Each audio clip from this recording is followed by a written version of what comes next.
Paper holding effect வந்து என்ன மாதிரி செய்கிறேன்னா இந்த வீடியோவில் பார்க்க போகிறோம். ஸோ இதை பார்த்தீங்கன்னாவே நான் ஒரு ஈஸியாக தான் செஞ்சேன் ஒரு வெப்சைட் மூலமாக. ஸோ உங்களோட ஃபோட்டோவை வந்து அப்லோட் பண்ணாலே போதும், அது ஈஸியாக வந்து உங்களுக்கு வந்து கிரியேட் பண்ணி தந்துடும். நீங்கள் வீடியோ ஸ்கிப் பண்ணிங்கன்னா அது என்ன மாதிரி செய்கிறேன்னு உங்களுக்கு தெரியாமல் போயிடும். ஸோ வீடியோ ஸ்கிப் பண்ணால் ஃபுல்லாக பாருங்கள். இப்போ வாங்க நம்ம வீடியோக்குள்ளே போகலாம். ஃபஸ்ட்டு வந்து உங்களோட கூகுள் குரோம் ஓப்பன் பண்ணி பேக்ரவுண்ட் ரிமூவர் டைப் பண்ணிக்கொள்ளுங்க. அதில் முதலாவது வர ஆப்ஷன் இருக்குல்ல, அந்த ரிமூவ் பேக்ரவுண்ட். ஸோ அதை வந்து நீங்கள் கிளிக் பண்ணுங்கள். கிளிக் பண்ணதுக்கப்புறம் வந்து அப்லோட் இமேஜ் கேட்கும். ஸோ அதில் வந்து நீங்கள் பேக்ரவுண்ட் ரிமூவ் பண்ணுற ஃபோட்டோவை வந்து கிளிக் பண்ணி பேக்ரவுண்டை ரிமூவ் பண்ணிக்கோங்க. இப்போ வாங்க நான் ஃபஸ்ட்டு வந்து நான் பேக்ரவுண்டை ரிமூவ் பண்ணிட்டேன்.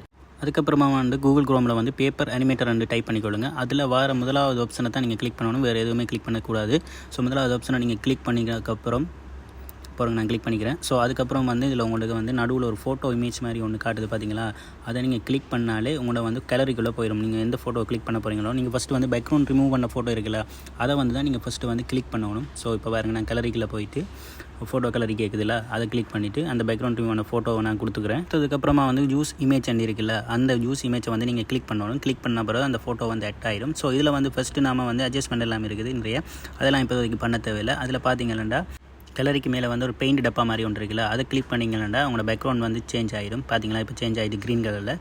ஸோ இதில் வந்து முதலாவது சைஸ் இருக்குது. உங்களுக்கு எந்த சைஸில் வேணுமோ அந்த சைஸை நீங்கள் ஜூம் பண்ணி அட்ஜஸ்ட் பண்ணிக்கொள்ளுங்க. நான் எனக்கு ஏற்ற மாதிரி ஒரு ஜூம் சைஸை கூட்டி குறைச்சி எனக்கு ஏற்ற மாதிரி அட்ஜஸ்ட் பண்ணிக்கொள்கிறேன்.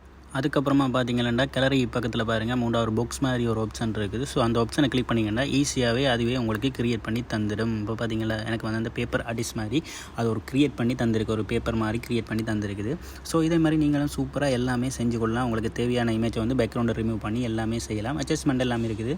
ஸோ அட்ஜஸ்ட்மெண்ட் எல்லாம் நீங்கள் ஈஸியாகவே பார்த்து எல்லாமே வடிவாக செஞ்சு உங்களுக்கு ஏற்ற மாதிரி செட் பண்ணிவிட்டு ஓகே கொடுத்தீங்கன்னா எல்லாமே ஓகேவா பெர்ஃபெக்டாக செஞ்சு தந்துடும். அதுக்கப்புறம் என்ன பார்த்தீங்கன்னா உங்களோட சைனிங் பண்ண கேட்கும் கூகுள். ஸோ அதில் வந்து நீங்கள் உங்களோட கூகுள் அக்கௌண்ட்டை கொடுத்துட்டு உங்களோட மெயிலை வந்து சைனிங் பண்ணிக்கோங்க. அதுக்கு சைனிங் பண்ணினதுக்கப்புறம் தான் உங்களோட வீடியோ வந்து எக்ஸ்போர்ட் ஆகும். ஸோ அதுவும் வாட்டர் மார்க் எல்லாமே எக்ஸ்போர்ட் ஆகிடும். ஸோ இப்போ வந்து பார்த்தீங்கன்னா கீழே பாருங்கள் டவுன்லோட் ஆப்ஷன் மாதிரி ஒன்று இருக்குது. ஸோ அதை நீங்கள் கிளிக் பண்ணினாலே ஈஸியாகவே உங்களுக்கு வந்து எக்ஸ்போர்ட்டில் வந்து ஈஸியாகவே எக்ஸ்போர்ட் பண்ண கேட்டுரும். ஸோ இங்கே பார்த்தீங்கன்னா எனக்கு வந்து வீடியோ வந்து எக்ஸ்போர்ட் ஆகுது. அதுவும் வந்து வெறும் ஸ்பீடாகவே எக்ஸ்போர்ட் ஆகுது. எக்ஸ்போர்ட் பண்ணி முடிஞ்ச அப்புறம் உங்களுக்கு ஆட்டோமேட்டிக்காகவே உங்கள் கலரில் வந்து சேவ் ஆயிடும். ஸோ இந்த மாதிரி யூஸ்ஃபுல்லான வீடியோக்கு நம்மளோட சேனலை வந்து ஃபஸ்ட்டு வந்து சப்ஸ்கிரைப் பண்ணி நீங்கள் தர ஒவ்வொரு சப்போர்ட் தான் எனக்கு அடுத்தடுத்த வீடியோவோட வந்து மோட்டிவேஷனாக இருக்கும். ஸோ மறக்காமல் நம்மளோட சேனலை வந்து சப்ஸ்கிரைப் பண்ணிக்கோங்க. நெக்ஸ்ட்டு ஒரு வீடியோவில் உங்களை சந்திக்கிறேன். Okay bye.